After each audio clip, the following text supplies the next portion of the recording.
सेव्यमान पावनाङ्घ्रिपङ्कजं ज्ञानयज्ञसूत्रमिन्दुशेखरं कृपाकरं नारदादियोगिवृन्दवन्दितं दिगम्बरं काशिकापुराधिनाथ कालभैरवं भजे।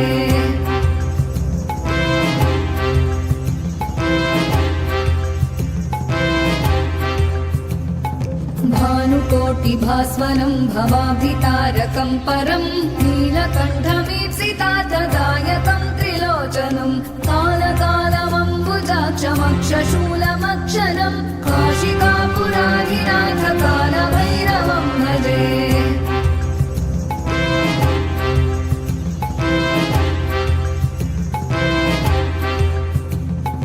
शूलटङ्कपाशदण्डपाणिमादिकारणं श्यामकायमादिदेवमक्षरं निरामयम्